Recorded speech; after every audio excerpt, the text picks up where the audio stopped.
What's up, everyone? Welcome into the Sunday night recap presented by FanDuel. I'm your host, Simon, joined as always by my beautiful co-hosts, Jay, John, Luke, and Josh. Yes. What's up, guys? What up?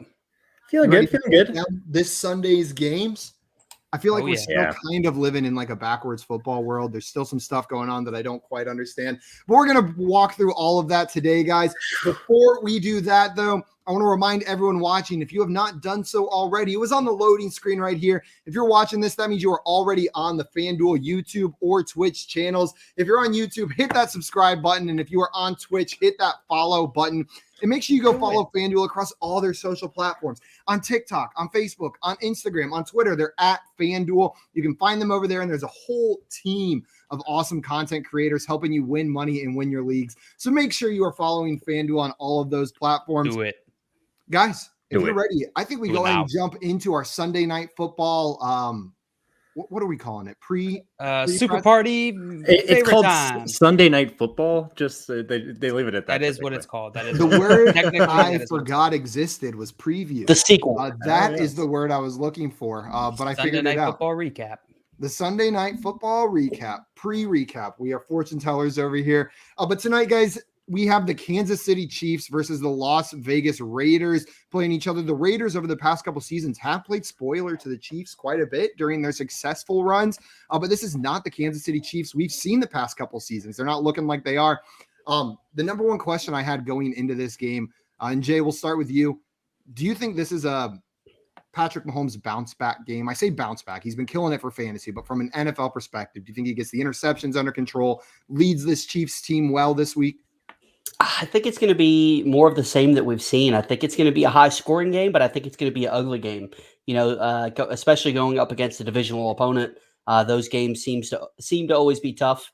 I think there's going to be a lot of points. I'm hoping at least. I just traded for Travis Kelce in one league, so I'd like to see him get some work done. But you know, with the offensive line looked the way it has, he's had to dink and dunk a lot. You know, it's basically the entire offense has been Travis Kelce and Tyreek Hill.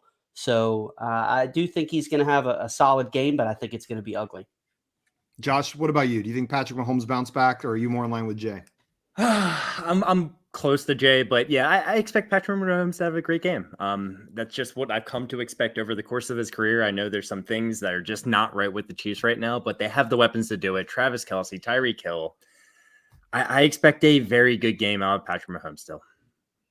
Yeah, I'm more of the same. If you look at his full season, he's been pretty good. I know the last 3 games have been wildly disappointing for Patrick Mahomes managers, but the season as a whole, he's still a top 5, top 6 fantasy quarterback, and I'm going to treat him as such. JL, do you feel the same as these two guys? Yeah. I think he'll finish top 5 on the week, and hopefully we see him bounce back. I feel like I said that last week, so you know maybe I'm wrong again, but I still believe in Patrick Mahomes. I think a lot of the talk with Patrick Mahomes too is those crazy plays that he's trying to make aren't working, and they're not. You know, they're struggling. They're 5-4. So fantasy wise, he's been fine, but just those amazing Patrick Mahomes plays are turning into interceptions instead of touchdowns. And I don't want to make excuses for him, but some of that stuff isn't his fault. A lot. I've never seen more interceptions that have bounced off of receivers' hands. There's have to be at least 5 of those so far this season. So I don't want to make excuses for the guy, but I do expect a bounce back eventually. Why not this game? It's like the inverse Josh Allen from last season. Like I had never seen more interceptions dropped than from Josh Allen last season. And this year, I've never seen more interceptions caused by a receiver than I have for Patrick Mahomes. We got Jordan in here. What's up, Jordan? He said, when will football become easy to project again? Never. When was it ever? Next year, maybe. Soon? Maria said, ready to recap. Oh, we got you, Maria. We are so ready over here. And Jay wants to know, Simon, Josh, who's going to win between you two? We are actually facing off in 2 different leagues this week. And J-Wall, in the league you're talking about, Josh absolutely should beat me. I absolutely should, but I don't think I will at this point. I think I'm going to sneak a win against one of the best teams in the league there because fantasy football is wild. Guys, before we move on to our recap for today, all the games that have already happened, I wanted to get some score predictions for the Kansas City Chiefs Las Vegas Raiders game for tonight. So, JL, give me your score prediction for this game. The Raiders are 5-3. Chiefs are 5-4. All right, let me look up the lines real quick. Well, then, Josh, we'll come to you. I'm ready to go. I got a score ready to go. I think the Chiefs are going to win this game 28-24. 28-24 Chiefs from Josh. Jay, what do you go on this one? Going 33-31 Raiders. I thought I was going to be the only one taking the Raiders. I'm going to go 35-27 Raiders. Wow. I think Kenyon Drake has a big game. Oh, I hope so. JL, we've got 2 Raiders and 1 Chiefs so far. Where are you going? I thought I was going to be the only one that goes Raiders. I'm going 31-27. No, 28, sorry. 31-28 Raiders. Raiders, yeah. So we've got 3 of us taking the Raiders. You know what? I'm switching it now that you guys did that. I'm changing my prediction. It's Chiefs 31, Raiders 28. Just keep I'm with you, Josh. Same, just let's go. Jail just knows where the vibes are. I'm going to change to the cheat. No, I'm just playing. Jail knows where the vibes are. Yeah, every time Josh and I team up against you two, we win. Yeah, you know what? That's not untrue. That's been the case. But just wait for the listener league. You guys are going down if you even make it. We won't even play each other. Jay Wall in here said, "I'm living for the upset, Simon." Me too. I hope it happens. And we Albert had a long-term bet. Is Aaron Jones have a serious knee injury? Jay Wall coming in with a little bit more information, a sprained MCL. We'll talk a little bit more about that during the Packers recap, but doesn't look good over there. And then Anthony Dillon, stock up. What's up, gentlemen? And Simon, that's fair. What up, Anthony? How's it going, Anthony? I'm upset, but I don't disagree with your judgments there. Guys, we're going to move into our first game of the day that we are recapping, the Atlanta Falcons versus the Dallas Cowboys. And the Dallas Cowboys did all right today. You know, they bounced back after going down big against the Broncos and put together a decent performance today, winning against the Falcons 43-3. 43-3. I mean, I think a lot of people saw this game being a lot closer than it actually was, but the Cowboys did bounce back. They destroyed it, and the Falcons, frankly, just did not show up. Matt Ryan had a horrific game, completing only 9 passes on 21 attempts for 117 yards and 2 interceptions. He ended up getting benched like a lot of the Falcons starters at the end of the game. So what do we take away from this game, right? Kyle Pitts, he's still a tight end that I think you have to play every week.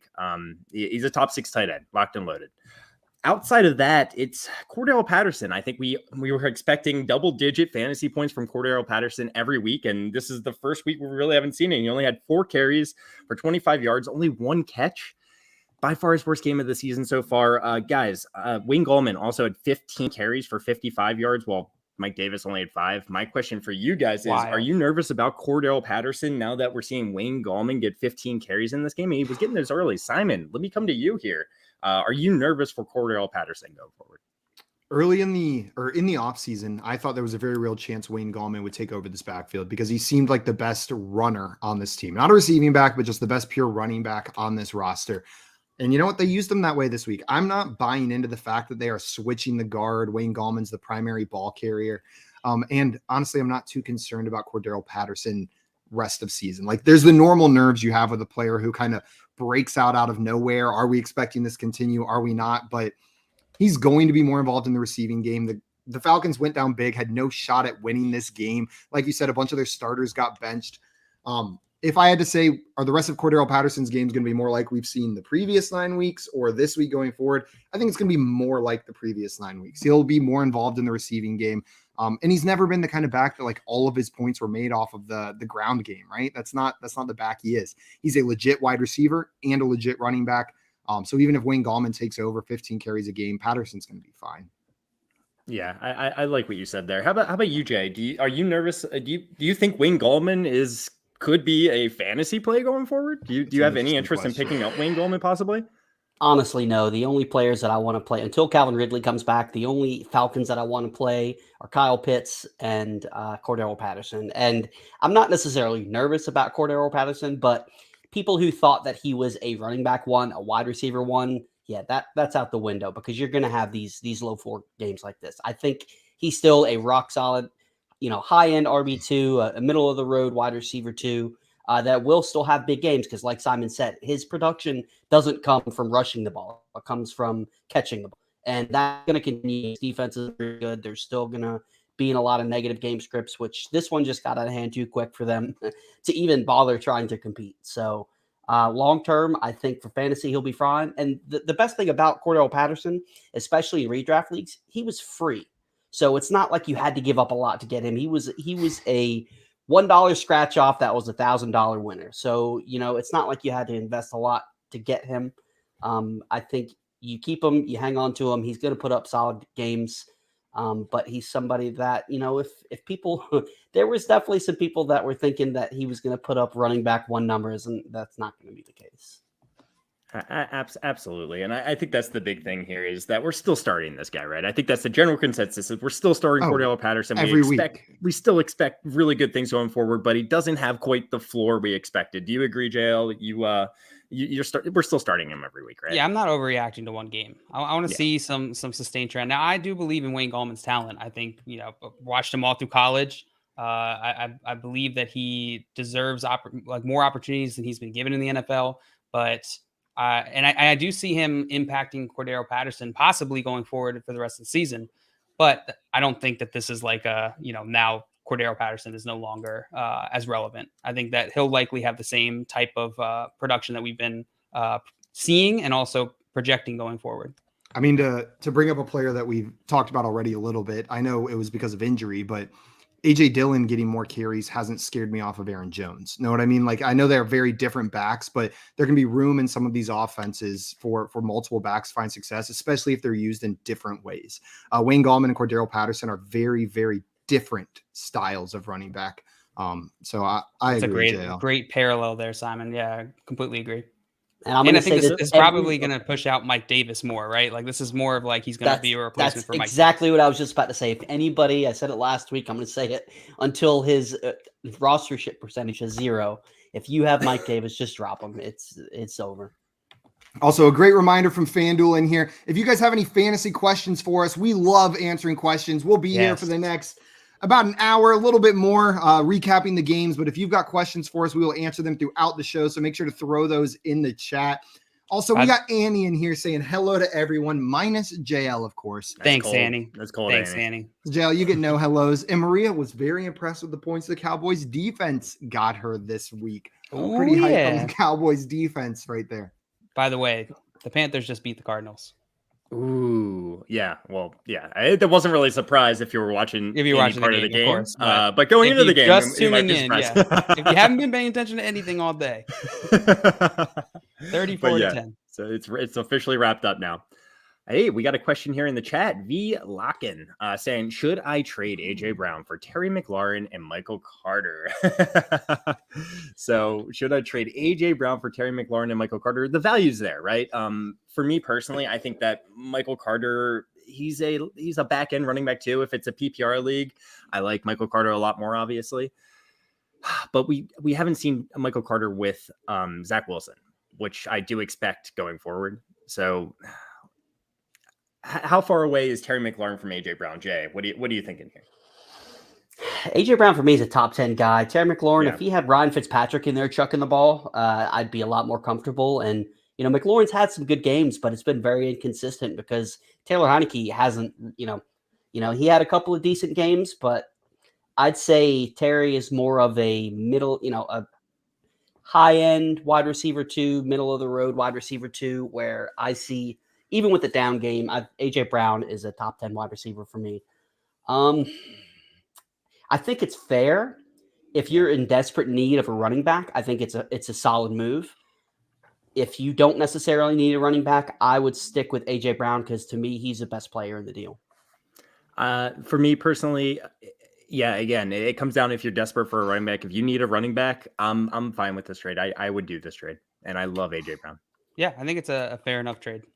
AJ Brown Terry McLaurin has scored more points in the season. I think he's played one more game than AJ Brown, if I'm not mistaken. I think AJ Brown was out a game earlier in the season, but consistency wise, they've been pretty similar. So I would rather have Michael Carter.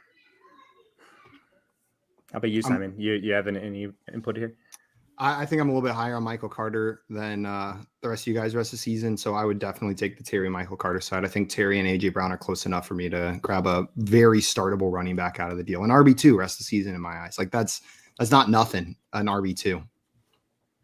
So it sounds like as a unit, we're a little bit more on the Terry Michael Carter side. I'm sorry, Jay. I know you were a little bit more on the AJ Brown side, but you said it was fair enough, right? Yeah, it was definitely. I could completely see accepting the deal. No question. Yeah. Okay, perfect. We're going to move on from the Falcons side of the ball. The Cowboys side of the ball, however, was a little bit more exciting, right? Dak Prescott, he had a great game. Ezekiel Elliott and Tony Pollard both had great games. CeeDee Lamb, Amari Cooper's game was a little disappointing, but he held in there, 4 catches for 51 yards. Really what I want to bring up here is Dalton Schultz only getting 1 catch for 14 yards. We were nervous about Michael Gallup coming back into this lineup, and Michael Gallup got 5 targets himself. We were wondering if he was going to eat away from Dalton Schultz. JL, are you nervous for Dalton Schultz going forward? Because I think a lot of people thought that you could just kind of throw him into your lineup and feel comfortable with it. I'm nervous now. What about you? Yeah. I mean, I am a little bit nervous. I want to see it. I'm not sure. Like, only 2 targets is pretty alarming in a game like this. But I would want to see it. I want to see it over a course of a couple games. I don't want to take one. Same as who are we just talking about? Cordero Patterson. Yes, thank you. Same as Cordero Patterson. I want to see a trend. I don't want to just take one game and say, all right, now Schultz is not worth anything.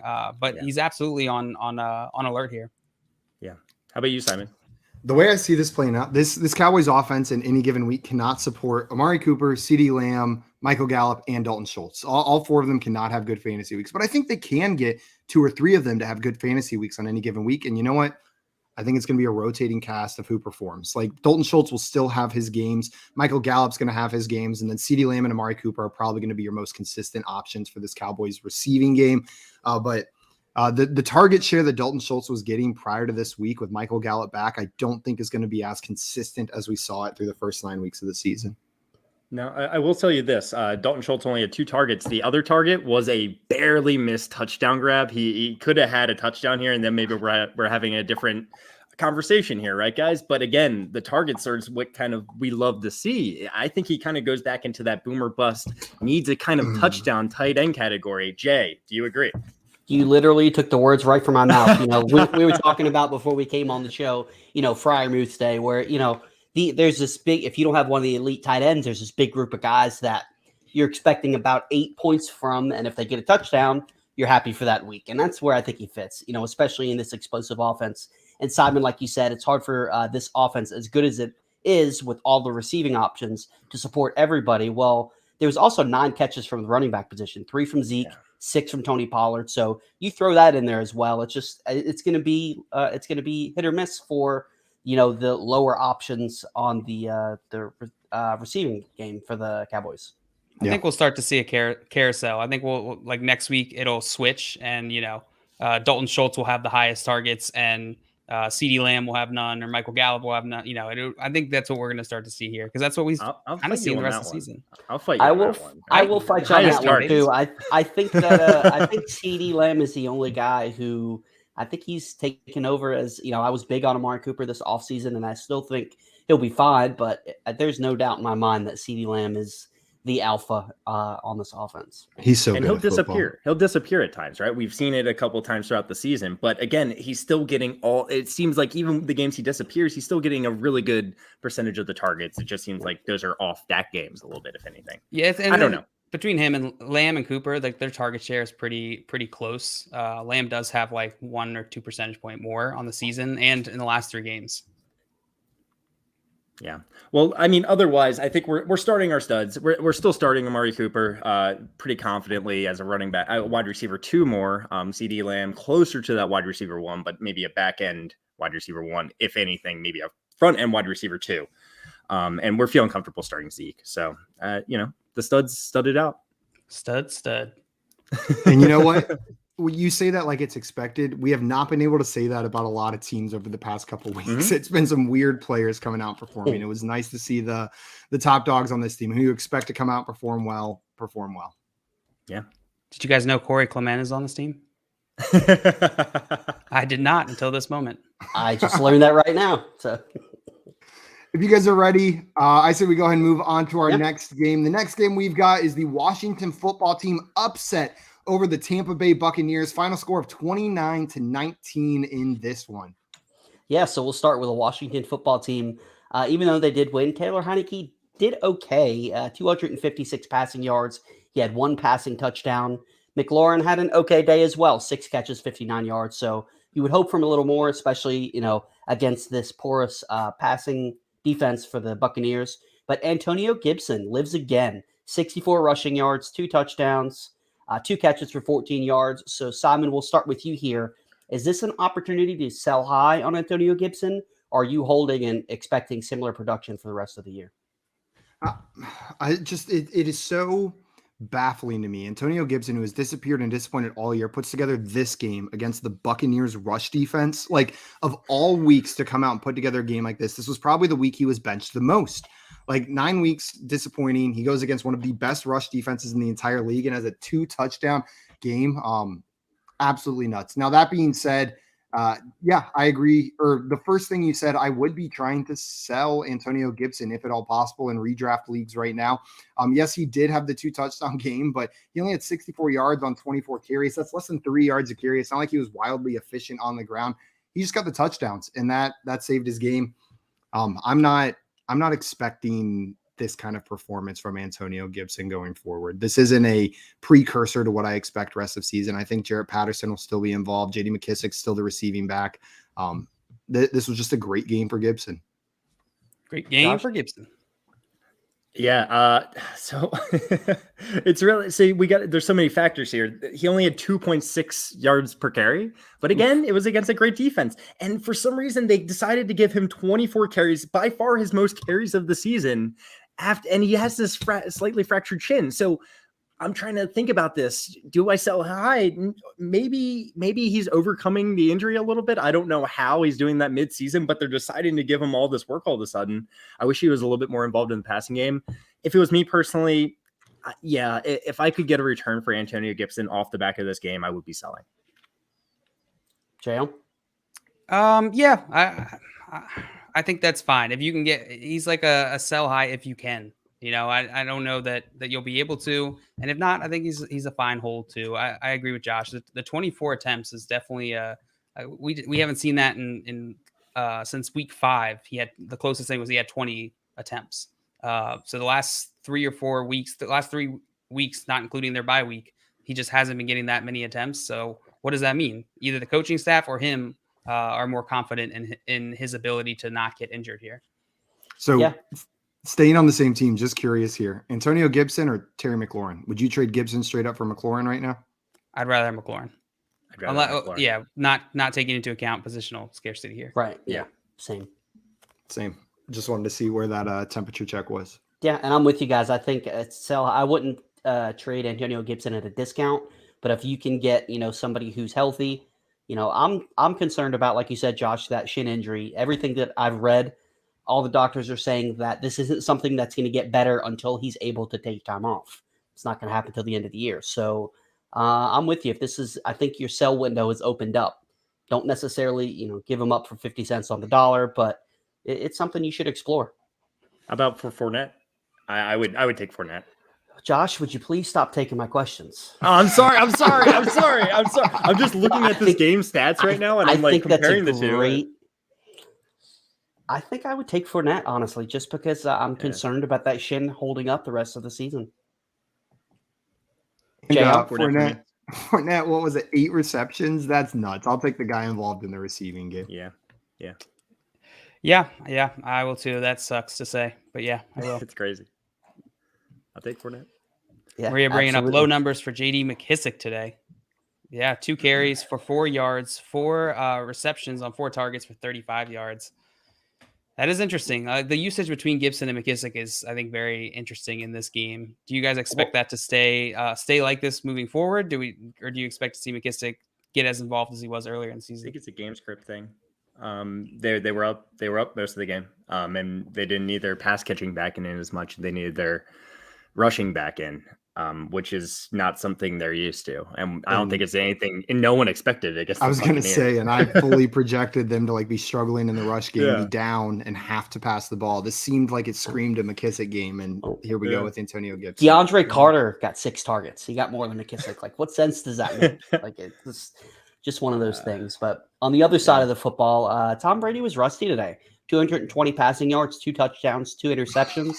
I wish the rusty day for Tom Brady is still 2 touchdowns. Yeah. The 2 interceptions is a big deal. The way he's been playing this year, that's a horrible game, honestly. Yeah. People are expecting him to be QB1 and not so much. Uncle Lenny did get 47 rushing yards on the ground, but he saved his day being involved in the passing game. 8 catches, 15 yards. So, JL, we'll start with you and go down. Leonard Fournette is a running back 1, running back 2, or flex play rest of the season. Leonard Fournette is probably a high-end running back too, like he has been all season. Yeah. Josh? Yeah. Running back 2. Simone? I'll say high end as well. Yeah, I wish I could come out here and be super hyped and say like he's going to be an RB1, but he's a very just middle of the road RB2 for me, which is great for fantasy. Yeah, he's another one that was a super value. Everybody was expecting Ronald Jones to take over this backfield, and it's been Leonard Fournette. Mike Evans, 2 catches, 62 yards, the quintessential Mike Evans game. He had 1 long touchdown and 1 other catch, and that was it. Chris Godwin was banged up. Wasn't sure if he was going to play. 7 catches, 57 yards. And like we said, Leonard Fournette, 8 catches for 45 yards. When Antonio Brown comes back, is this going to be similar to what we saw? Is he just going to jump right in and throw a monkey wrench in, and you're not going to know which wide receiver to go with? Or let me rephrase the question. Rest of season, which Tampa Bay wide receiver do you want? Josh, we'll start with you. In a PPR league, it's Chris Godwin for me. I still don't think we know when Antonio Brown's going to come back healthy. He was still in that walking boot last week, but it could be soon. It could be next week. It could be as soon as next week. But I'll take Chris Godwin. Simon? Yeah, I think Chris Godwin and Mike Evans finished very similarly on the season. It's just going to be a different path for each of them. Chris Godwin is going to be a bit more consistent week to week. Like Josh said, he's the PPR guy, and his role seems pretty safe in this offense.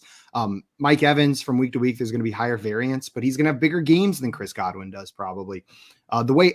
It depends on roster construction, but the way I play fantasy, I'd probably prefer Mike Evans on my fantasy team paired with some safer options. But Chris Godwin and Mike Evans are right there. Antonio Brown's going to come in, have big games week to week, but these are all great options for your team. JL? Yeah, it's Godwin for me as well. Yeah, and I'm with you. I'm Godwin. Simon, I think you said it perfectly. Godwin is he's a safer option. And I still think he has just as big of upside as Mike Evans. I prefer to have the guys with a safer floor. That's why I lean Godwin. But Mike Evans, is going to have those huge games as well. Okay, guys, before we move on to our next game, I know we had a couple comments in here I wanted to get to. The first one, very important, breaking news. Anthony wants to know, why does Jay hold the water bottle so weird? Wait, how's he do it? Show us. That's not water too bottle. weird. Oh, I don't know. I'm just wondering what would normal be? That seems pretty normal to me. I don't know. Yeah, I don't know, Anthony. That's Anthony, so you just told on something yourself. like that, but Anthony just told himself he holds it weird. yeah, exactly. We got to check the tape. Maybe he was holding it weird earlier. Maria lost 2 minutes trying to go back and see this weird water bottle hold. Anthony, you're holding up everything over here, getting people. Anthony, I'm glad you're looking so hard at me on the screen that you're noticing how I hold the water. It's hard not to, bottle. if we're being honest. It is what it is. Also, Ed in here He's right. letting us know that one interception was not Tom Brady's fault He's right. in this game. And you're not. But it was wrong still a there. rusty-looking game for Tom Brady. You can't deny that. And Tim, with his answer to your question, Jay, he says Leonard Fournette is a running back. So does that answer your question? It does. Thank you. You know what? Thank I you. bet Tim has the highest percentage chance of being accurate on that one out of any of us. We all said RB2. Tim absolutely nailed that one. Guys, we're going to move on to our next game now. And unfortunately, we are going to be talking about the Cleveland Browns versus New England Patriots. The New England Patriots ended up winning 45-7 against the Cleveland Browns after Odell Beckham Jr. left the team.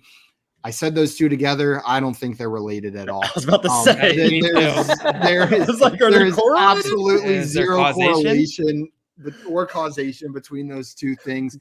But this was a very rough game for the Cleveland Browns in general.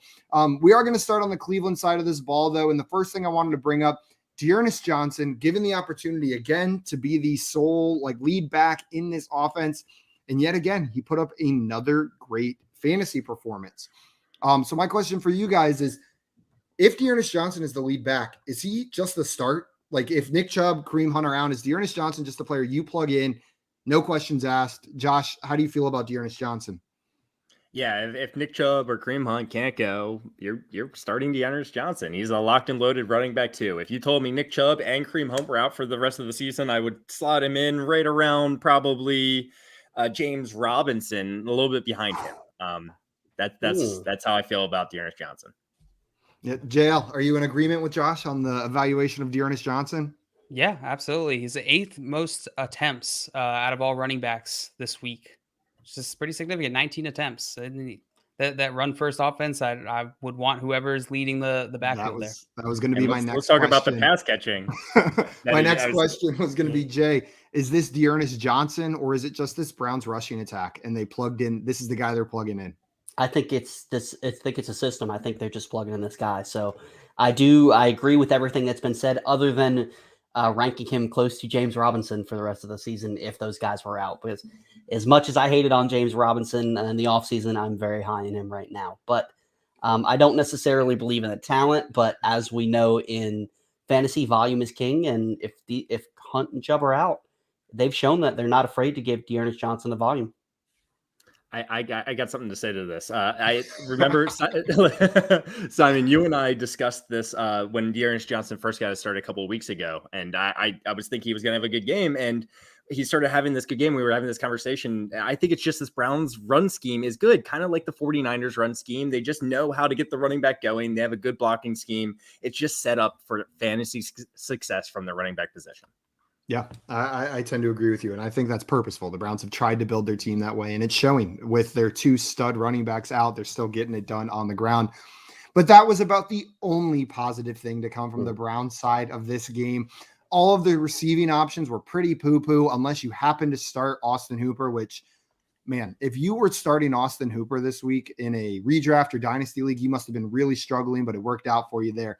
My question, JL, these Browns receiving options. So Austin Hooper, 4 receptions, 25 yards, but he got the touchdown. Jarvis Landry, similar line with no touchdown, 4 receptions, 26 yards. We had Donovan Peoples-Jones with 1 catch for 16 yards. Rest of season, are there any receiving options on this Browns team you trust at all, even as like a flex option? Yeah. I think Jarvis Landry is still a solid flex option. I can't project him any better than that, though. Dearness Johnson led this team in targets this week. 8 targets. Man, that is wild right there. Josh, what about you? Do you have any? Are you similarly valuing Jarvis Landry to JL, or do you have a different take on the receiving options here? You're going to see Jarvis Landry on some waiver wires going into this next week, and I still feel comfortable in a PPR league playing him. I think the targets are going to be there throughout the rest of the season. He is their best receiver still in my mind. I know people are arguing about Donovan Peoples-Jones. It's still Jarvis Landry for me. I think he's going to have better weeks. Yeah. And then Jay, do you have any interest in Donovan Peoples-Jones going forward? These 2 guys hit on Jarvis Landry, but Donovan Peoples-Jones, we've seen the big playability from him, and OBJ no longer on this offense. Some people were excited about him. Do you have any reason to believe he's going to be a fantasy option going forward? He's going to be the definition of a boom bust player. You're hoping for a long touchdown. If you're in a position where you're the underdog in a game and you need somebody who could potentially blow up, then I think he's somebody you can throw in as flex play. But other than that, especially the way this passing game has looked recently, I don't think that he's somebody you can depend on week to week. Yeah, I'm agreeing with you guys. Unless you have anything else to say on this Cleveland Browns side of the ball, we're going to move over to New England. The last thing I did want to say is I know Austin Hooper had a good game. David Njoku had a drop touchdown pass. He could have been the one to score the touchdown. Harrison Bryant has some good targets in this game. You can't start any of the 3 Cleveland tight ends because they're all involved and you don't know which way the ball is going to go. It's a touchdown or bust for all 3 of these guys. This week, the touchdown went to Austin Hooper. On the New England side of the ball here, guys, Ramondre Stevenson, the Rhino, with the big game, the Rhino. He had, what was it? We were talking about how Dearness Johnson had what, JL? You said the 4th most carries? 8th.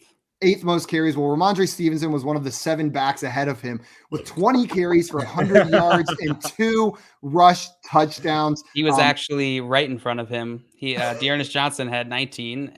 He was 8th out of all running backs, and Ramondre Stevenson was 7th with 20. So that's how it works. Yeah, that's exactly what Simon said. More than 19. So I don't understand why we spent more time on there. He was one of the 7 that was ahead of him. That's he was. Simon said. Well done, Simon. But Ramondre Stevenson this week, this was way more involvement than he had seen the previous 9 weeks. He had 20 carries this week. Prior to this, he had 35 carries on the entire season. Josh, I know you've been a big Damian Harris guy. Damian Harris missed this game. Are you worried at all about Damian Harris going forward with the production that Ramondre Stevenson showed on the ground today? Very worried. Ramondre Stevenson looked really good today. It's the Patriots. We're not going to know. There's absolutely, it's a coin flip whether they go completely back to Damian Harris next week, or maybe they use both, or maybe they just stick with the Rhino, Ramondre Stevenson. So yeah, I'm worried for Damian Harris. Very worried. JL, what about you? Do you feel similarly to Josh on this one? Yeah. I mean, I think the fact that the production we've seen out of Damian Harris so far is very, is not really on par with what we normally see from Bill Belichick and the Patriots running backs. He usually does spread it around. He usually does split up the work to where all the running backs are not that enticing for fantasy. I could see that happening. I'm still going to be semi-confident in Damian Harris. I think he was looking very good when he was playing as well, but I agree with Josh. The Rhino looked fantastic today. Yeah, the Rhino did look fantastic. Now, Jay, we're going to come to you with a different position here on the New England side of the ball. Hunter Henry, the tight end, has been showing up recently. In 6 of his last 7 games, he has had a touchdown, which, like we talked about earlier, a touchdown for tight ends is where the money is. Once you get out of that top 6, you're just looking for the guy that's most likely to get into the end zone. How do you view Hunter Henry rest of season? Is he a must-start tight end? Must start. I'm going to stop short of saying must start, but I think he's at the top tier of that big glob of tight ends that I was talking about earlier. Yes, I just said big glob. I think he's one of those guys that he's going to get 3 to 5 catches, roughly 50 yards. And if he gets in the end zone, he's going to have a good game. Now, it seems like Mac Jones and him have a connection. He's got a lot of touchdowns here recently. And I would also like to add, can we just give a round of applause for Jacoby Myers? Hey, you stole my thunder. We were getting there, Jay. I'm sorry. Hold your horses. You were bearing the lead. You're bearing the lead, Simon. I just had to. We wanted to end on the big, exciting news about Jacoby Myers, and you stole that moment from me. No, we had to get to it. You steal Jay's question earlier, so it's only. So now we're even. Josh I stole did his question. twice. Oh, whoops. Sorry, I got. Josh got away with one. Yeah, not yet. We're not done yet. So. Well, the last thing I was going to say is congratulations, Jacoby Myers, on your first touchdown. But you know what? Hey, round of applause. Round of applause for Jacoby Myers. Great idea, Simon. Great idea. JL, do you not like Jacoby Myers or something? Because both times you refuse to clap. I'm clapping. You just can't see my hands. Well, Jay, way to assume. I was going to say JL lost his hands this weekend. And that's why he's not clapping. Yeah. He's just embarrassed about it. I think Patty ate them. Jay's dog is what happened right there. Guys, there was one more thing I actually did want to touch on this game, and we were going to do it before we got to Jacoby Myers. But Kendrick Bourne had himself a game today. 4 receptions, 98 yards, and a touchdown. He actually got 3 carries for 43 yards as well. JL, I know you're the snap share guy here. Is Kendrick Bourne involved enough? Or target share? Is he involved enough in this offense that you think there is fantasy upside going forward, or was this just a great game for Kendrick Bourne in a weird game script with how big they were up? He's a little bit more interesting on the season. He's got 13.2% of the target share in the last 3 games, 19.5%. So a little bit more interesting, yes. But between him, Hunter Henry, they both got 4 targets the whole game. 4 targets. It's not a ton for wide receivers, tight ends. So I don't think that it's going to really translate to consistent fantasy production. Jay, are you agreeing, or is Kendrick Bourne a guy that's on your radar now? No, I pretty much agree with everything JL said. He's not necessarily somebody that I'm going to trust in this offense. Okay, then guys, we're going to move on to our next game, the Detroit Lions versus the Pittsburgh Steelers. And the Detroit Lions, for the first time this season, did not lose. They didn't win. They didn't lose. They didn't win. What an but accomplishment. They did not lose. 16-16. They will not be the first 17 team ever. They will not lose every Their game record this looks season so with this funny tie here, though. But yeah, it is a weird one. 0-8-1. Yeah, this is a wild game. On the Detroit side of the ball, I think it was pretty much chalk what you were expecting. You know, Jared Goff had a terrible game as expected. DeAndre Swift, 33 carries, 130 yards, 3 receptions on 6 targets for 5 yards. I have him in a league that rewards half a point per carry.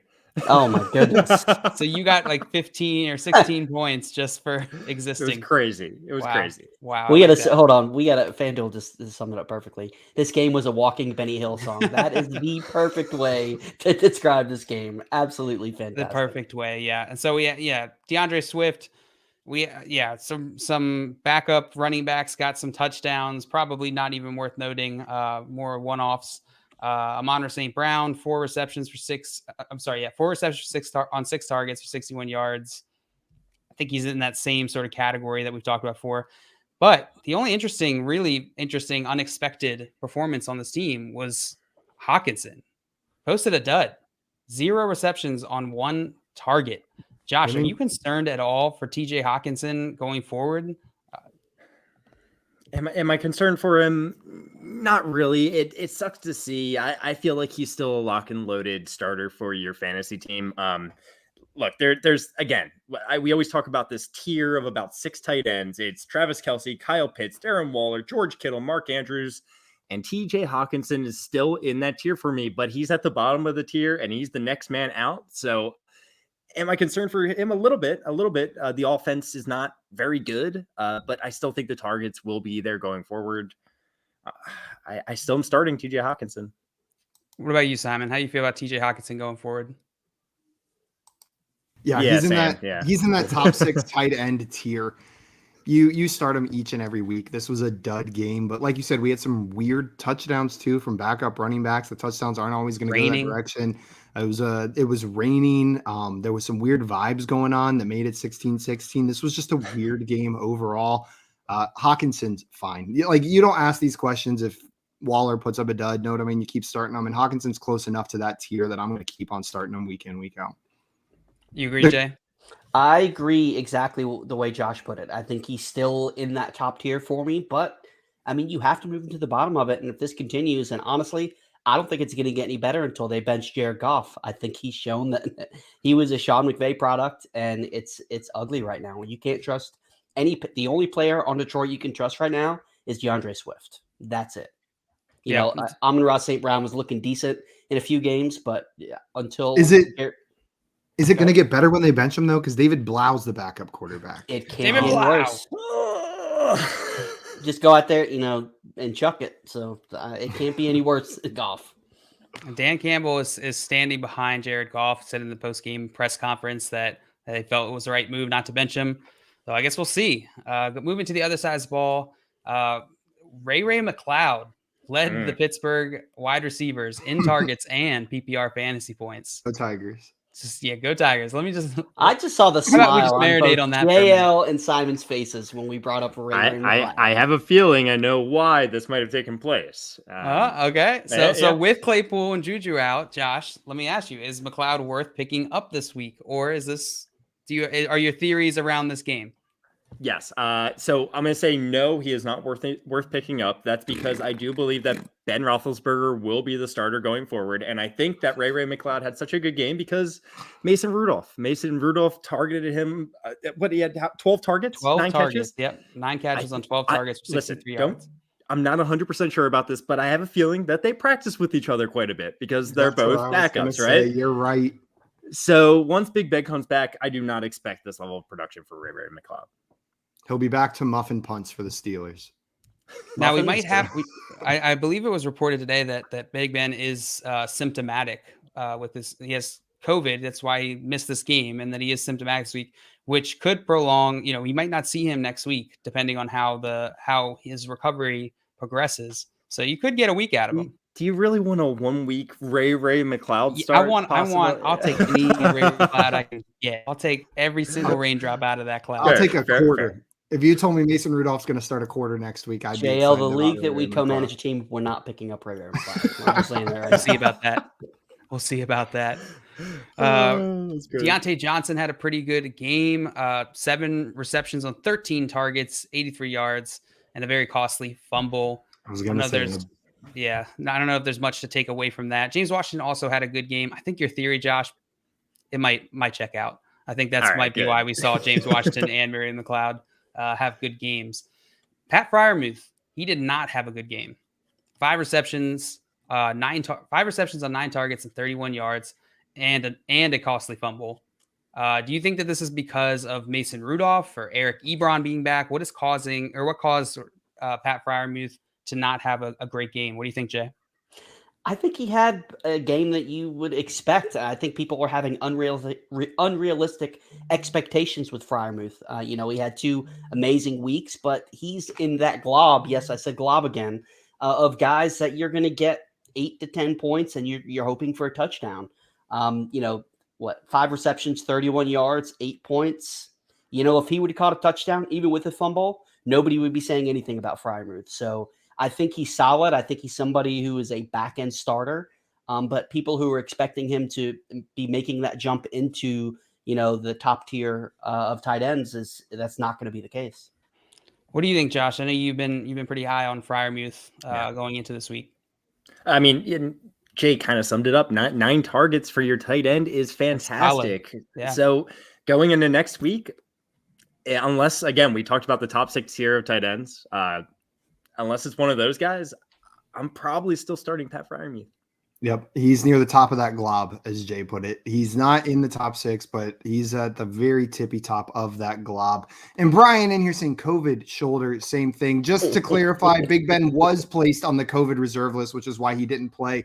And his noodle arm is no reason why he hasn't. He's played all 9 games so far this season with a noodle arm, whatever's going on with his shoulder. But it is the COVID reserve list that held him out of this game this week. Yep.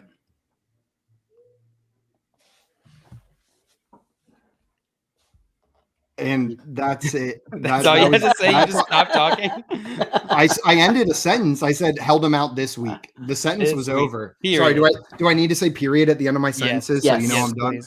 Or exclamation mark or question mark. Yeah, either one.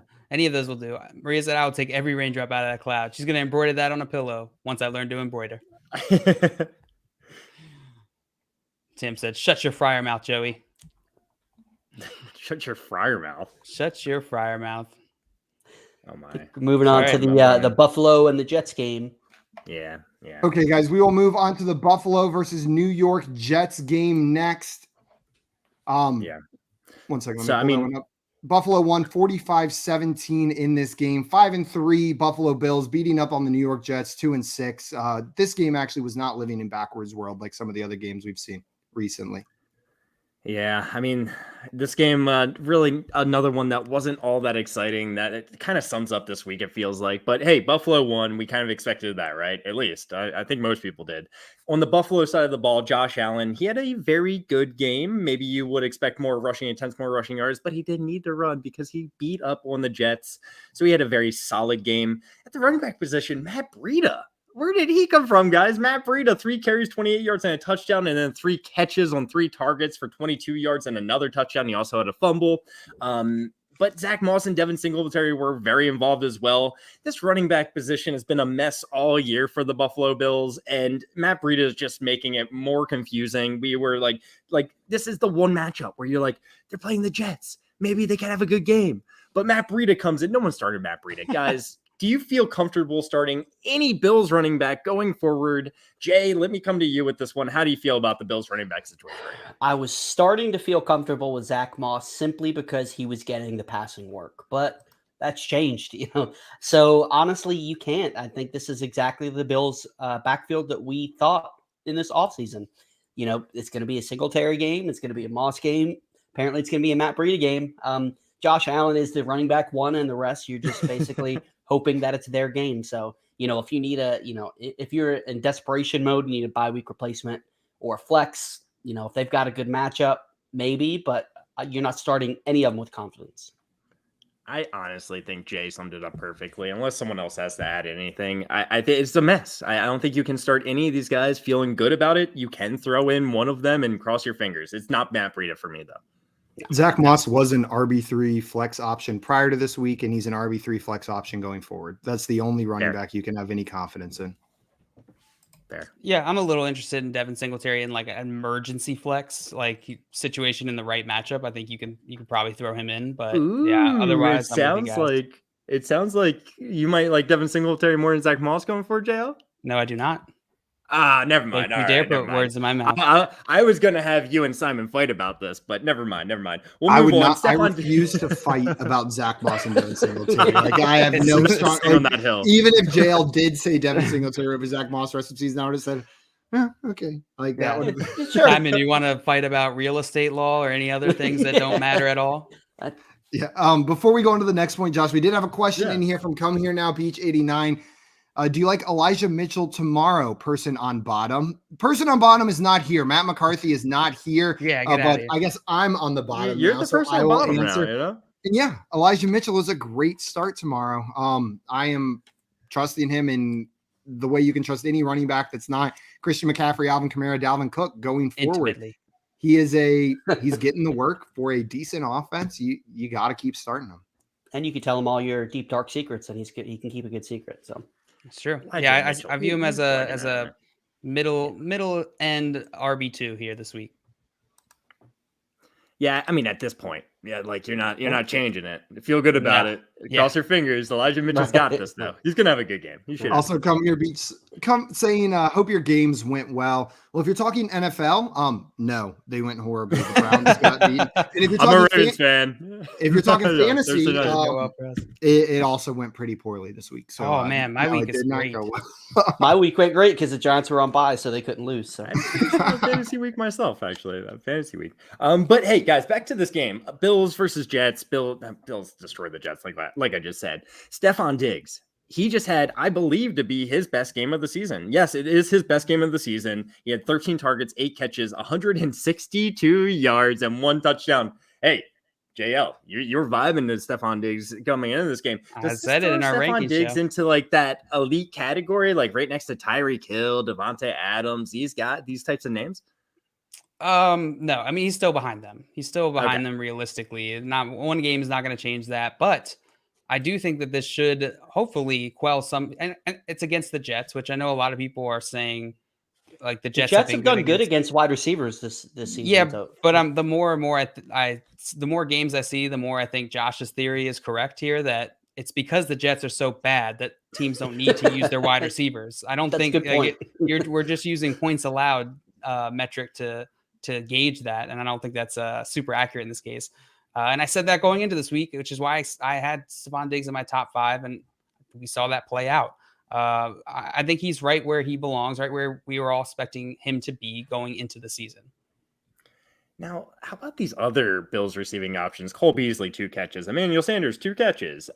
Gabriel Davis, 3 catches for 105 yards. I think we were all playing Cole Beasley and Emmanuel Sanders over Gabe Davis. Is the second wide receiver position just a mess right now? Simon, can I come to you to this one? Do you feel comfortable playing these second options, or really just these options outside of Stephon Diggs for the Buffalo Bills? I mean, comfort is a weird word to ask. The answer would be no to that one. But which one of these 3 would I start week in, week out? It's still Emmanuel Sanders. I understand Gabriel Davis had a great game today, but it came up 3 receptions, 105 receiving yards. You don't count on that kind of game each and every week. Emmanuel Sanders, the production that he has gotten seems to be the most sustainable, the most likely to repeat. So I have comfort as much as you can with these options, plugging Emmanuel Sanders in as a wide receiver 3 flex option. But outside of that, no, I'm never plugging Gabriel Davis or Cole Beasley into my lineup if I can avoid it right now. Cole Beasley feels like he's a consistent PPR option, but today that didn't come through. Am I right, Jay? How do you feel about Cole Beasley? I think Cole Beasley and Emmanuel Sanders are pretty much in the same tier for me. I think they're both going to have good games. Cole Beasley had 2 20-point games in the past 3 games. He had double digits last week as well. He just didn't get the targets this week. So I agree with Simon. Gabe Davis is like a Donovan Peoples-Jones for me. He's a flex play that you're hoping for a long touchdown. That's about it. I think Beasley and Emmanuel Sanders are both solid wide receiver 3s that, if it's their week, it could be a pretty good game. So Dawson Knox. Sorry. Let me just interject a little bit here before we move on to Dawson Knox. I think this is a big reason that none of the real receiving options did a ton is that sheer number of targets. Outside of Stephon Diggs, who had 13 targets this week, the next highest was 3 targets, which is wild. You know, it's absolutely a game script thing. They got up so much. I think Emmanuel Sanders and Cole Beasley are going to be good after, you know, whenever they're not in games where they're going to get game scripted out. Yeah, and I think you can throw Dawson Knox into that category. Like you said, there was only 28 pass attempts in this game. Dawson Knox was coming off an injury. I think there's still better weeks ahead for Dawson Knox and all these pass catching options. Gabe Davis is still the bottom of the barrel for me out of all these receivers. Yeah. On the Jets side of the ball, oh my. Michael Carter puts a smile on your face with 16 carries, 39 yards, a touchdown, and 4 catches. I think Michael Carter is a consistent starter going forward. The receivers are a complete mess. I know some had good games. I think we're all going to agree that Michael Carter's, and we were talking about him a little bit earlier, he's a running back too, right, guys? Yeah. I think he's a solid running back too rest of the season with some decent upside. They're going to be down in a lot of games. He's a great receiving back. Now, Zach Wilson coming back instead of Mike White. We saw Mike White dump off to Michael Carter a ton. Didn't necessarily work out fully that way this game. He didn't see receive the insane target share we've seen in some previous games, but Michael Carter's a solid RB2 with RB1 upside on any given week. Michael Carter is the running back 9 in terms of target share on the season. 12.7%. And in the last 3 games, it's gone up to 15%. And again, that is tied to Mike White a little bit. So it's is Mike White going to be the starter going forward? Yeah. I'm in the last 3 games. Yeah, last 3 games, it going up, yeah, for sure. But even on the season, it being, you know, him being a tight end, or I'm sorry, running back 9, that's pretty impressive. I did not expect that. Absolutely. Jay, do you trust these wide receivers for the Jets going forward? Now that Elijah Moore has kind of broken out, he broke out last week, but now that kind of Corey Davis coming back into the lineup, I feel like it's just a mess here. Yeah, I think it's going to be a mess. And I will say it's encouraging for Elijah Moore that even though Corey Davis came back, Moore only had 1 less target than him. I still think this entire offense, I want to see what it looks like when Zach Wilson eventually gets back under center. I do still like Michael Carter. I think he's pretty much locked in as an RB2 with the way that the running back landscape looks. But the receiving options, right now, they're wide receiver 3s, flex plays, and you're hoping for a touchdown. Exactly. I'm right there with you. I mean, other than that, this game was a blowout. The Bills showed what they were about. The Jets really didn't show up. And again, I think, like Jay said, we just really need to see what Zach Wilson can do with this team going forward. You mean Mike White didn't steal the job from Zach Wilson? No, he didn't. I think he did, and then he gave it right back. My bad. I think he had 1 foot out the door, and then right as he was about to leave with the starting job, he triggered the security alarm, and Zach Wilson's going to come in. Is this the proper way to hold a water bottle? Or is there? I think so. If Zach Wilson if Mike White had a good game today, I think it would have been tough for them to keep or to plug Zach Wilson back in, but he did not. Yeah. He showed us that he's still an inexperienced I think they quarterback. Used too high a draft capital. I was going to say, I don't think. Wilson. Yeah, they would get dragged so hard if they took him 2nd overall. But and then it's the Jets, so. Mike White. Before we move on to our next game, Dribble had a question for us: what to do with AJ Brown? Then rephrased it over here. Thoughts on AJ Brown? So, Josh, how do you feel about AJ Brown going forward rest of the season?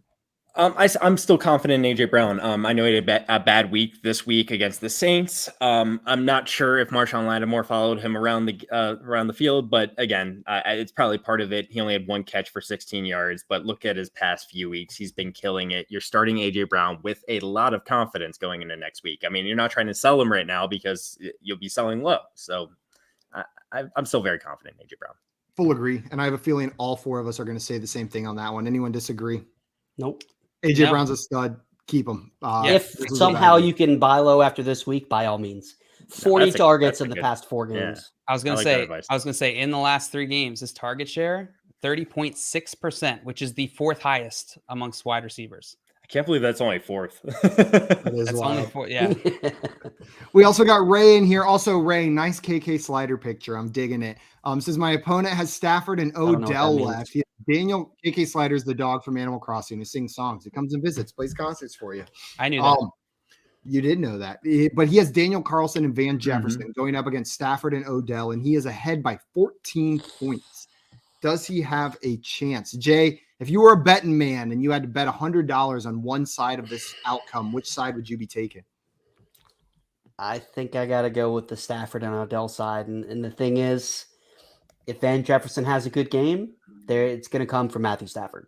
So I think that really is what bears you. Now, if you had somebody on the other side of the ball, maybe, but yeah, I would put it on even with the Daniel Carlson in the lineup. Yeah, you got to go Stafford and Odell side. You've got a chance, Ray, but I agree with Jay. If I was a betting man, I would bet on your opponent, but there is very much a very real possibility that you can end up winning this game. And I'm guessing my mic just exploded for a second there with the reactions. JL, how do you feel on this one? Or Josh looks like he's chomping at the bit to say I'm something. trying. He's like, I don't know what to say. I don't know what to say. I'm still struggling trying to predict this over here, but he's got it's actually a better chance than I initially thought. Let's just say Daniel Carlson gets 10 points. We'll throw that 10? On in 98. Let's just say, then Odell has to outperform Van Jefferson almost in my mind. I don't know. I'll give you a 45% chance of winning. Okay, so that's that's not a bad chance right there. JL, what do you think? That's a Josh percentage. It's a Josh guarantee. Yeah, I think the math does check out like Josh is saying. I would still take the Stafford side. Stafford's going to be throwing to Van Jefferson if he gets points. And before this next game starts, so this one is time sensitive for Mike right here. He needs to know Darrell Williams or Elijah Mitchell. He hopped on YouTube and was like, "Oh God." I was like, "Oh shit!" Find someone who's doing fantasy stuff right now. That's my question. This is a tough one. Is it a PPR league? We don't know. So Josh, who would you be starting? Darrell Williams or Elijah Mitchell? It's Elijah Mitchell. Jay? I give Josh credit. He's bought into Elijah Mitchell a lot sooner than I did, but I'm in now. You got to go in. JL? It's very close, but I would go Elijah Mitchell. It is close. It is close, and it's so close that I almost want to give some props to Darrell Williams here in a high-scoring, or what we project to be a high-scoring game. I would give I would lean then Darrell Williams. I think what about Frank Gore's great grandson? Just Derek Gore? Yeah. I'll lean Elijah Mitchell as well. It's unanimous Elijah Mitchell, Mike, but it is much closer than a unanimous Elijah Mitchell sounds. Guys, we're going to go ahead and move on to our next game. It is the Jacksonville Jaguars versus the Indianapolis Colts. Jacksonville teased us a little bit there, thinking maybe they would come back and win this game, but ended up blowing it at the end. 23-17 final score for the Colts. Yeah, so Trevor Lawrence continues to disappoint. Less than 200 passing yards. He didn't have any interceptions. But he did have a fumble lost at the very end. Yeah. Yeah. The Colts defense played really well.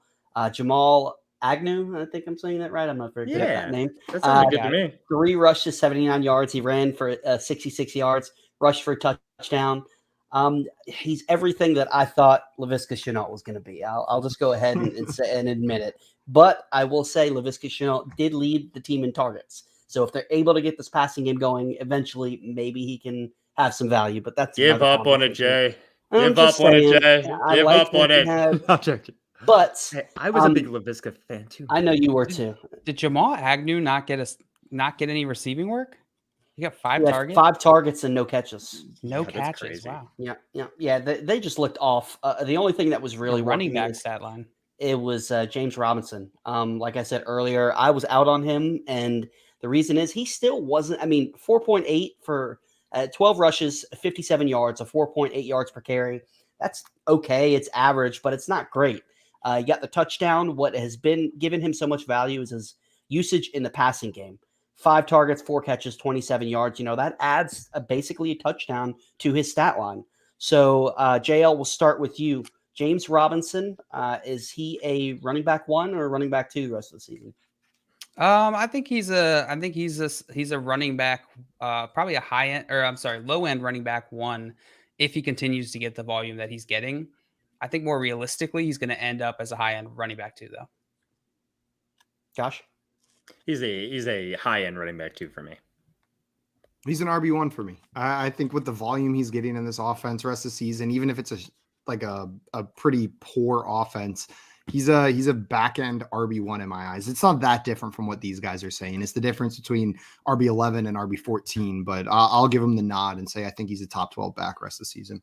Yeah, and I'm with you, Simon. I agree. I think he's a running back one. And the big thing for me is he seems to be game script proof. Even when they're down, they're still using him in pretty much the same capacity. You know, a lot of these running backs who are getting a lot of production out of the through the air, when they're up big, they're not getting usage. Well, if they're up big, which let's be honest, that's not going to happen with Jacksonville. He's going to get the rushing yards. If they're down, they're using him in the passing game. So I really like that aspect from him. Moving on to the other side of the ball, the Indianapolis Colts. Wentz didn't have necessarily a great game. You know, they did win the game, but under 200 passing yards. He missed. I don't know if the big story was that if his child was born today, that he was going to miss the game. I don't know if it was or not, but he might be sleeping on the couch tonight. Jonathan Taylor, he just continues to roll. 21 attempts, 116 yards, a touchdown. 6 catches for granted it was only 10 yards, but hey, that's 7 points in PPR. That's over a touchdown. If we were drafting today, Simon, would you consider Jonathan Taylor the 101? Yeah, I don't think there's any other answer to that question besides, yeah. Like, would you consider him, or sorry, you asked, would you consider him the 101, not would you consider him at 101? Right. Would you consider him at 101? Absolutely. He's in that conversation, but we knew the talent when he was coming out of college. I remember being absolutely flabbergasted when the Chiefs drafted CEH over him, but he's showing it, and the Colts are finally using him like they should use a running back of his talent. He's got to be in conversation for the 101. Josh? Just ask the question. Ask it, CEH or Jonathan Taylor. I mean, not CEH, Christian McCaffrey. I was gonna say CMC. what? That's not They have similar names. Just ask the question. CEH, Ask it. Frank Jamal Gore or Agnew. Jonathan Taylor? I'll still take CMC. LaVisca I'll Chenault still or take Jonathan CMC. Taylor? I'll still take CMC over Jonathan Taylor, especially in a PPR. Oh, so I mean, rest of season, yeah, I would probably take. I was CMC, saying next year. but I going thought you were back saying to the draft right now. for some reason. Next year. Okay. Yeah, No, that's probably what still I would still CMC. take I may have CMC. said one way and thought the other way. It but- doesn't matter. Rest of the season, it's a very similar question. I would definitely consider him. Maybe Alvin Kamara there. I would still consider Christian McCaffrey, but the fact that he didn't get much second half work, a little worried about that injury, but we'll get to that later. So that would definitely put Jonathan Taylor a little bit ahead of him. They were winning by a lot. That's true, Yeah, but he had the whole yeah. 10 thing. We'll get to it. They had the whole 10 thing. He did have the Yeah, whole we'll get to it. I watched a lot of that game, so we'll get to that. And Michael Pittman, I guess a disappointing game because a lot of people, he was in a smash spot, but he had 5 catches, 71 yards. I don't really think there's much to say there. I think he's going to be just fine. I think he's emerged as a wide receiver too, pretty much for the rest of the season. Is there any disagreement? No. If anything, I think that might be a little bit low on him. Like he's a great start, but So you're saying a wide receiver 1? he's a not 12 up. high-end wide receiver 2. He's on that wide receiver 1, wide receiver 2 fringe rest of the season for me. He's the option in this Colts passing offense. Yeah, I like it. Yeah, absolutely. Yeah, and that's both sides of this game. Okay, guys, before we move on to our next game, we had a couple more updates in here. Maria said favorite players in the NFL as of today. So we're going to go around and each of us is going to say our number 1 favorite player in the NFL. I'll go first because I know right away, and you guys look like you're torn. Darren Waller is my favorite player in the NFL. I love him as a player and as a person. He's got such a cool story, overcome a lot. I love Darren Waller, and he's fun to watch on the field. Jay, who is your favorite player in the NFL? This guy right here, Mr. Lamar Jackson. How can Are we you going to have not the like same him? answer for the other 3 people? Probably. You can't not like Josh the is guy. sad. Sorry, Josh. Even though I'm a Giants fan, I love Lamar Jackson. He helped me. He helped me win a lot Big of Saquon championships. Barkley. Respect. Yeah, there you go. Yeah, That's fine. Josh is going Saquon in spite. Josh, who is your favorite player? I think right now it's Odafe Owe, the Ravens linebacker. So good. Actually, he's been killing it. I loved the draft pick. Same. I ordered his jersey. It just was delayed for like 7 months, and I had to cancel it. So I'm really upset about that now. But Odafe Owe, check him out. JL, what about you? This is tough. It could be Saquon. Saquon's definitely up there, but it's Mike Williams that is the one that's sort of ringing out right now in my mind. Mike Williams, that is a fun one right there. And I just wanted to shout out Josh a little bit. Yeah, I know. The projections say that he's got a 46% chance to win, and you said 45%. So your prognostication was almost right. ESPN is using Josh math, I see. Okay. ESPN, they know what's up. And Silence wants to know, do you guys believe that Hunter Renfrow can get 11 more points than Mahomes? I read the exact same thing happened to me. I'm like, yeah, 11 points, sure. Like, yeah. 11 points? Yeah, can you get 11 points? Absolutely. Can you get 11 more than Mahomes? That is very unlikely, Silence. I'm sorry. I mean, if Mahomes gets bubble guts before and isn't able to go into the game, like that's pretty much the only way. Oh my God. You think it's happened yet this year? Whatever. Don't worry about it. I was just like, did I say that out loud? Hold on. Guys, we're going to move on to our next game while Josh figures that out right there. And this is the New Orleans, Tennessee Titans game. And Josh, I wanted to come to you first on this one. We're going to start on the Tennessee side of the ball. And I know you were very excited about McNichols whenever Derrick Henry went down. You thought he was going to be the guy that stepped up. But the rushing options in this offense, Deonta Foreman, 11 carries, 30 yards with 2 receptions. Adrian Peterson, 8 carries, 21 yards. Yeah. Can we trust any of the rushing options as a fantasy start in this Tennessee offense going forward? I will say McNichols dropped the touch. He caught it and it got scraped out of his hands. He dropped the touchdown, but that doesn't matter. Deonta Foreman is the running back I would like to have in this Titans backfield at this point. Just watching the game, he looked like the most explosive running back. He actually looked really good in my opinion. I think they try to get him more involved going forward. He actually got 2 catches himself. So if there's one running back I'm starting going forward, it's actually Foreman. It's the one we all least expected. Josh, you're stealing my takes, man. Come on. Yeah. I mean, it's just a smart take. We're just smart guys, Jay. I was going to say, or stole it. You guys are just double takes. Josh said it for both of you. JL, we'll come to you on this one. So Julio Jones was out, and in his stead, Marcus Johnson stepped up. 6 targets, 5 receptions, 100 receiving yards. If Julio misses more time, do you think Marcus Johnson is a guy that we can trust in our fantasy lineups, or was this just a great game for a receiver? I want to see it more than the one game. We've seen games where Chester Rogers gets a lot of targets, where Westbrook-Akine gets a lot of targets. I would absolutely want to see it on a sustained basis, but I think you could probably stash him if you have a spot this week, but I'm not super bullish on him. Get him out of here. Get him out of here. So even with Julio on IR, you guys have no interest in Marcus Johnson or any of these secondary receiving options? Jay, is there any secondary receiver you would want to pick up from the Titans? Honestly, no. It's A.J. Brown or bust.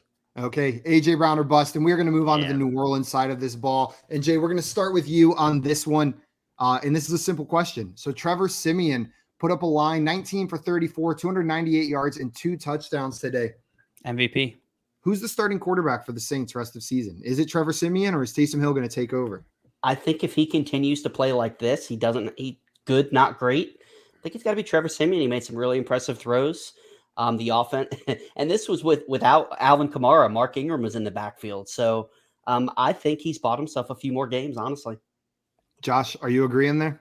Yeah, I mean, he's not throwing picks. He's not turning the ball over. I'm sure that's really what the coaching staff is asking for him when it comes down to it. So, yeah, as long as he's not making mistakes, it's probably his job to lose. JL, agreeing there, or do you think Taysom Hill is going to take over? I absolutely agree with them.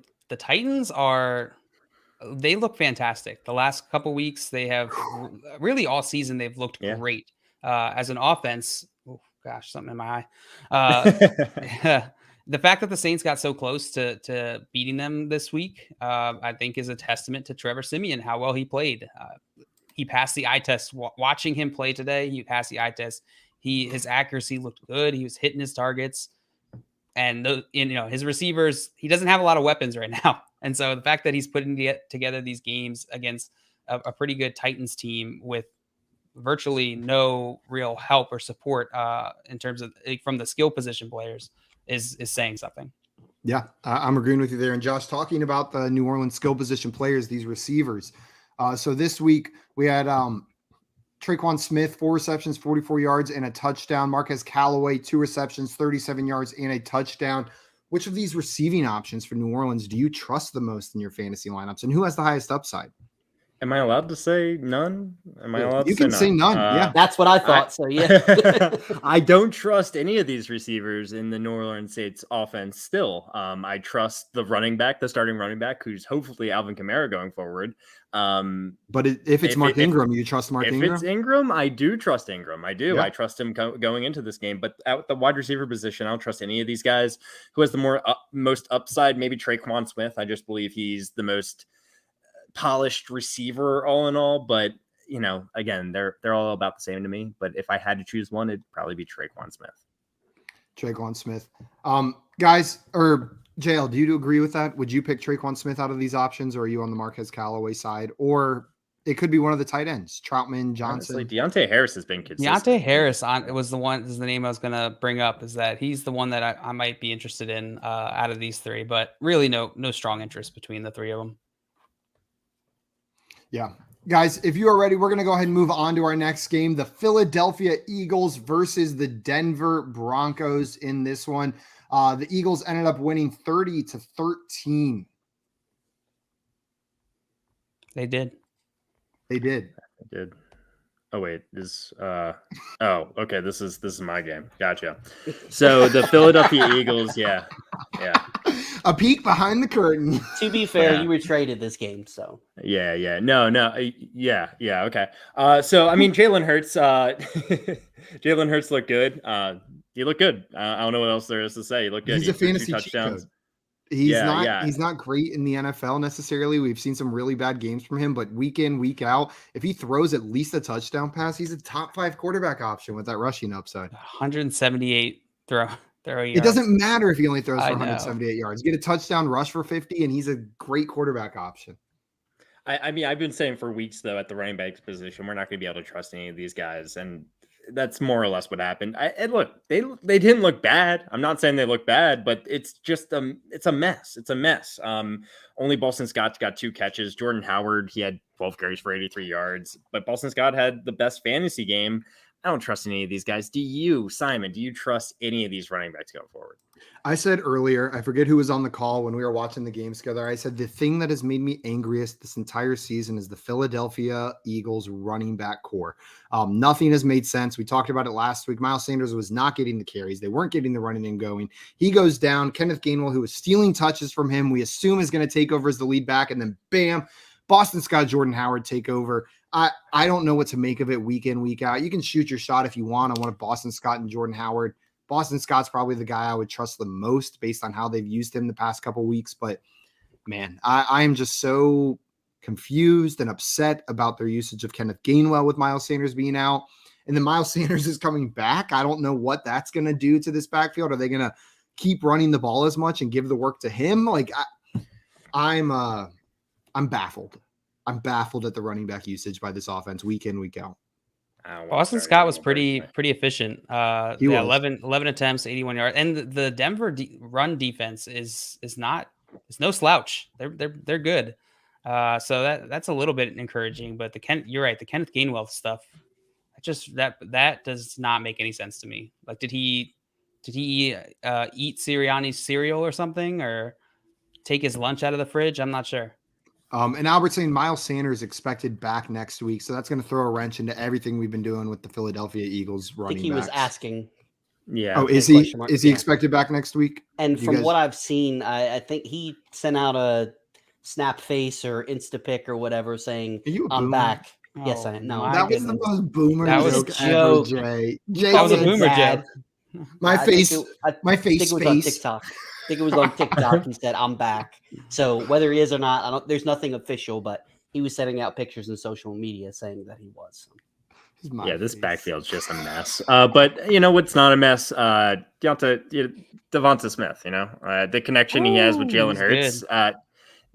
He is having a great rookie season. And I feel comfortable with Devonta Smith every week. Does anyone not feel comfortable there? You guys want to play a game real fast? You want to play a real fast game? I love games. All right. Well, let me throw something out here real quick. You were asking if somebody's not comfortable. I wouldn't say I'm not comfortable, but I'm not necessarily as sold as everybody else, only because he's not getting a huge amount of targets, especially with Jalen Hurts, the way he's looked passing the ball. Yeah, he had 2 touchdowns, but he only had 4 catches for 66 yards.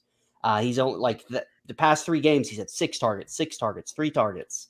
I think he's going to be a lot more boom bust the rest of the season than many people are anticipating with the past 2 games that he's had.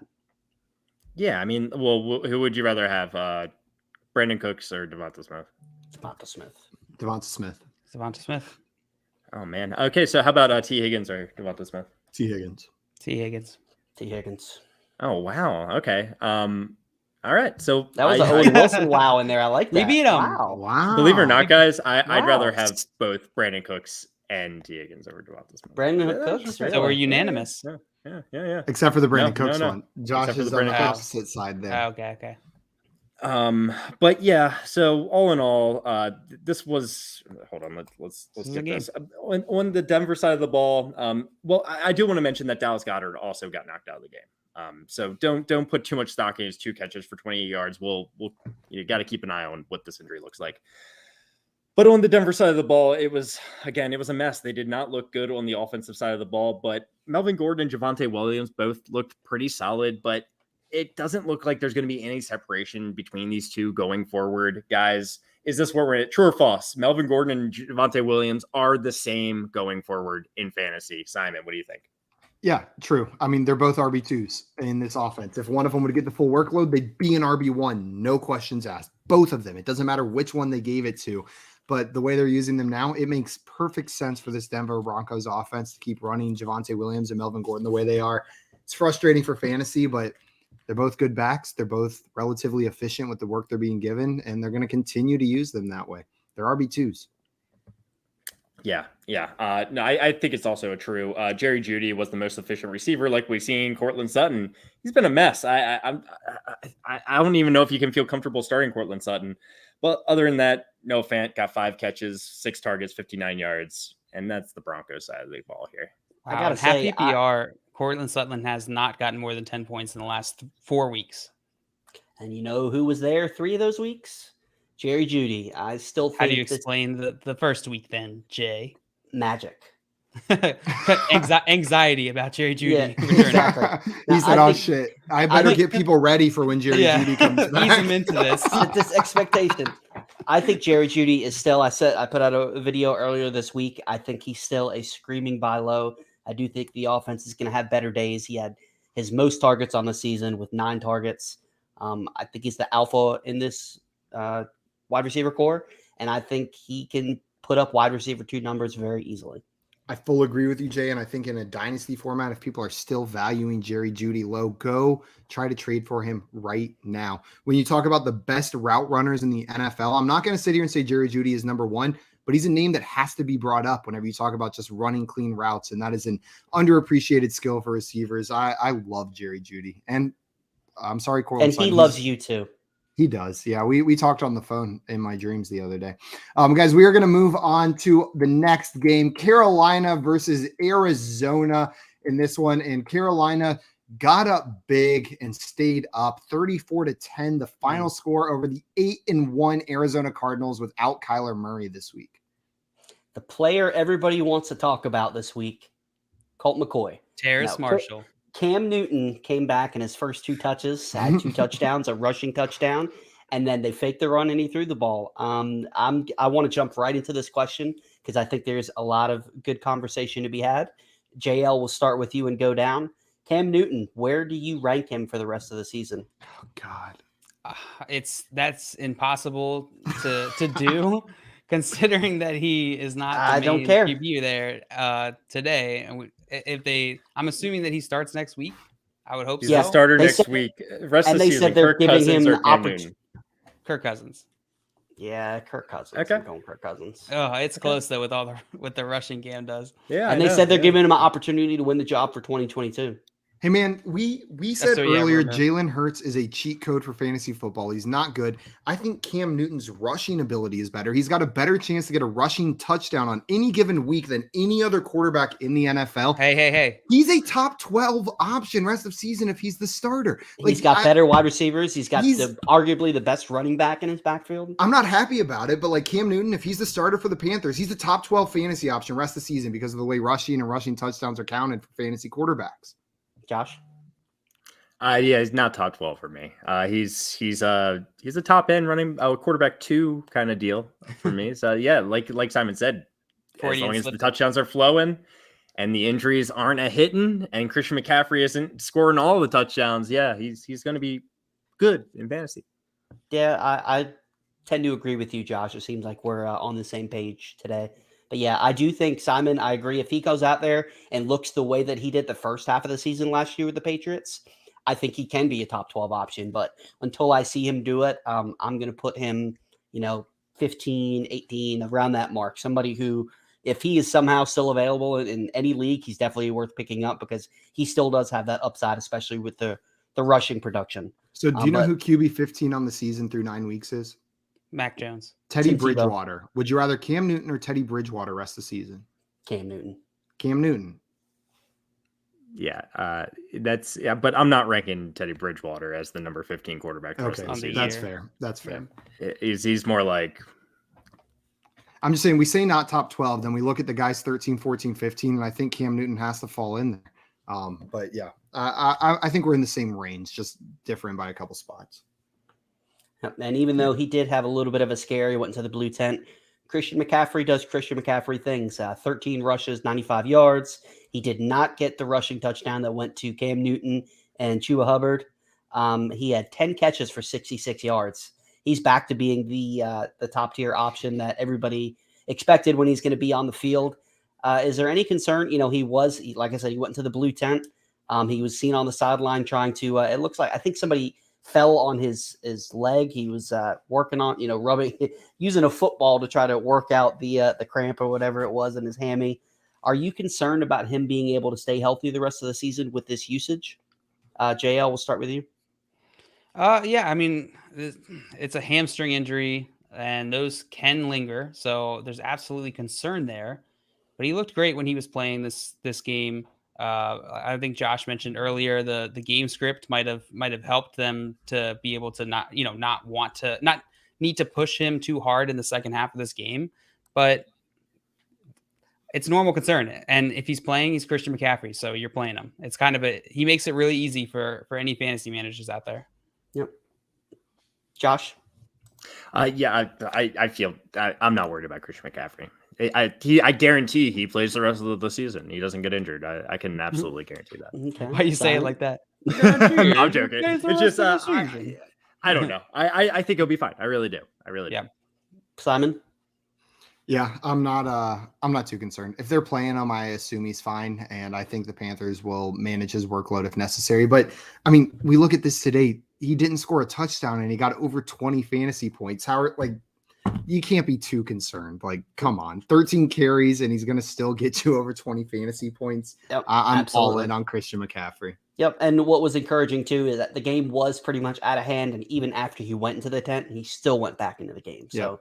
I agree. I think he almost scored another touchdown. Yeah, he should have. Yeah, he was this close to 2 touchdowns. So 10 receptions and 10 targets. If this isn't a monster game enough for you, the monster games are coming for Christian McCaffrey. Just wait. Can you imagine he throws a receiving touchdown and a rushing touchdown on the back of this, which is well within the range of outcomes. People are if they're still down on him, that's it's going to be corrected soon. When you said that, I thought you said like him throwing a touchdown. I was like, I mean, Christian McCaffrey could do it all. Like, why not? But Colt McCoy on the other side of the ball. Colt McCoy was he looked pretty good last week. Yeah, not so much. He finished with, at least in my league, 0.18 points. He looked terrible. Granted, he didn't have DeAndre Hopkins, but this offense couldn't get going from the get-go. James Conner disappointed. Christian Kirk, 7 catches, 58 yards. Simon, we'll start with you. Is there anything worthwhile that's a takeaway from this game, or you just throw it away with no Kyler Murray, no DeAndre Hopkins? I mean, you said James Conner was disappointing, but he still put up a decent line. I know 10 carries for 39 yards, but he got in the end zone in a weird game script for the Cardinals, especially for a non-receiving back like James Conner. That's not what he is prototyped as. To still put up 13.9 fantasy points in half PPR scoring, you're happy with that. If anything, this was confirmation that James Conner should be an every week start in fantasy. This was about as bad of a game script as it can get for a running back with his skill set, and he still was fine. And the Josh? Panthers defense is really good. The Panthers That's have a another great point, yeah. defense, an underrated defense. Yeah, this was truly about as bad as it can get game script wise, plus a defense. And James Conner was still good enough for fantasy. Now, having said that, he didn't have an efficient game. He did get a touchdown. That's really what saved his game. But 3 catches isn't bad. You'll take 3 catches with James Conner's skill set. So as long as Chase Edmonds isn't in the lineup, James Conner is in your lineup. Yeah, 3 catches, 25 receiving yards. That's almost a touchdown. So take that all day. Yeah. JL? Yeah, I completely agree with you all. Yeah, guys, we are wrapping up. We're approaching the end here. I know everyone wants to get over to Sunday Night Football. The Raiders and the Chiefs have already kicked off, so we are going to go watch that. And I know you guys are going to go do that too. Go Chiefs. Before we do that, though, I want to remind everyone, if you haven't done so already, if you're watching this on YouTube, hit the subscribe button. If you're watching this on Twitch, hit the follow button. And FanDuel, you can find them on Facebook, Twitter, TikTok, and Instagram at FanDuel. Whole team of awesome content.